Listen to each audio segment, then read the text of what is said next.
Swami would share a little story, a chinna katha. He has done this many times. I am quoting from the discourse on the 3rd of June 1986, where Swami says that there was a calf that was stuck in the slush and it was struggling to get out of it. And there were some street boys around the calf having fun seeing the calf struggling.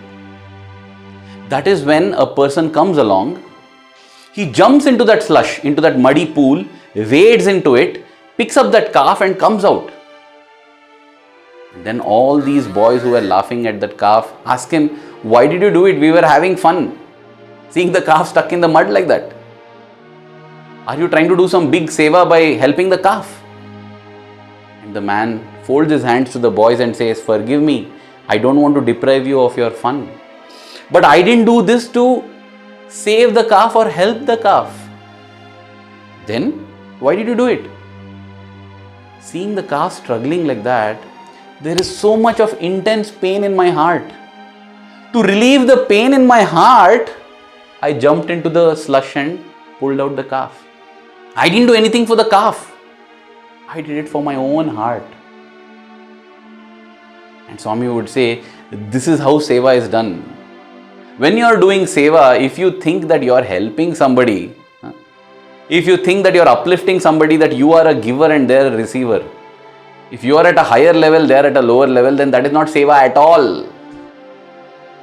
Because for Swami, it was all about the inside. It was all about the individual transformation. It is all about that. It is about what happens inside, not what's outside.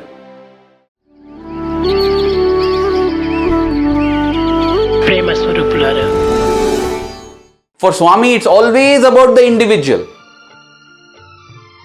We think that Swami set up big institutions. He set up a hospital and he got doctors to run the hospital. No.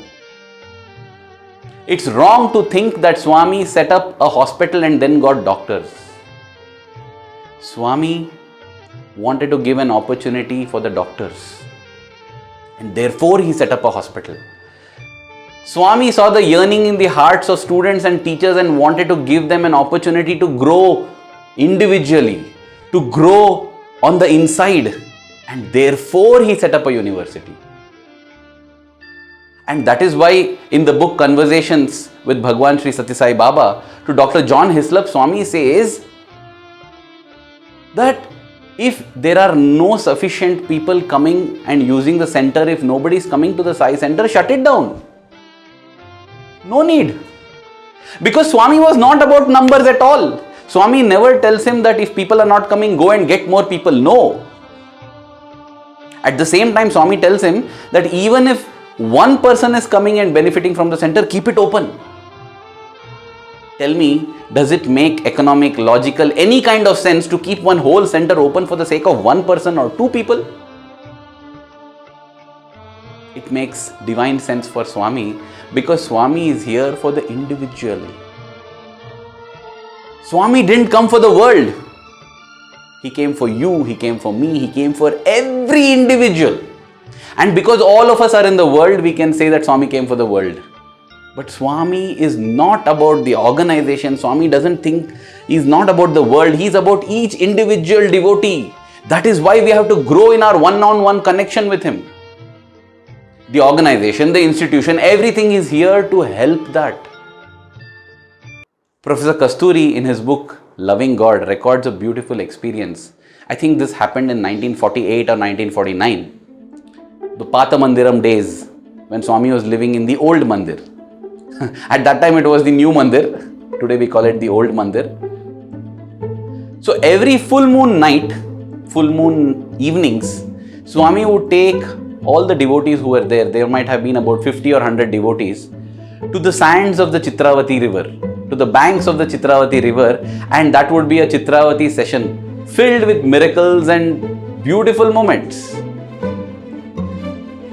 Professor Kasturi records that on one occasion, Swami seemed to be, in quotes, upset with the devotees. The Chitravati session was not happening. That is when all the other devotees, they saw that Kasturi had come. And he was a new devotee. He had come just a year or two ago and they felt that he is Swami's favorite. All these foolish assumptions that we make. We think someone is more dear to Swami, someone is there whom Swami doesn't like. All this is pure, unsullied rubbish. Swami's love is equal and for all. And the way Swami measures love is totally different from the way we measure love. That's why we are not able to understand it. Anyway, these devotees told Professor Kasturi, you please ask Swami. You please ask Swami, can he take us to Chitravati? And so Professor Kasturi goes to Swami and says, Swami, today is a full moon night and it will be nice to go to Chitravati.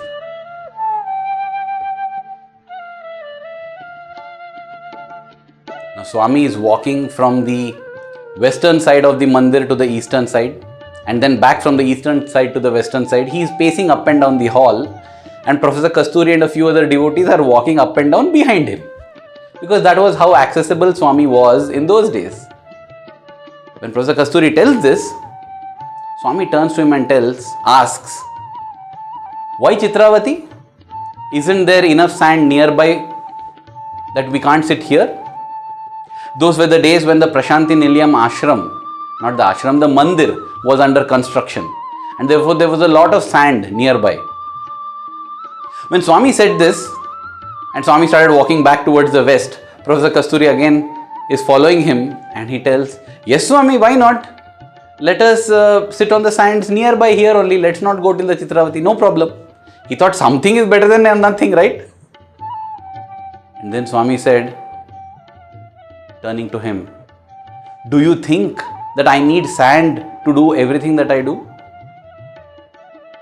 At that point in time, another devotee stepped in and he said, oh Swami, you can do from thin air itself. Let us sit here only then and let's have a session. Swami seemed disappointed. He turned around to all of them and said, miracles, miracles, miracles. Always you want miracles.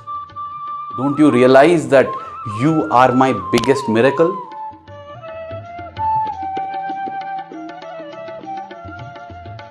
And Professor Kasturi after that writes, me? His biggest miracle? Yes. Swami's biggest miracle is you and me. Because we are him. We are divine. We have just forgotten our identity. Swami would say that I am God and so are you. The only difference is I know it, you don't know. And that is the sole purpose of the avatarhood, to teach us Satya. Swami would say Sathya Sai has come to teach Satya. And Sathya Sai organization too, the sole job of the organization is to teach this Satya, this truth. That each one is divine and for that we have to go with him. Have to go with him. May all our senses turn inward. May our mind turn inward. And may we discover our true selves. And then we will know that Swami is always with us because Swami is us. We are Swami. There's no difference between him and us. Thank you. Jai Sai Ram.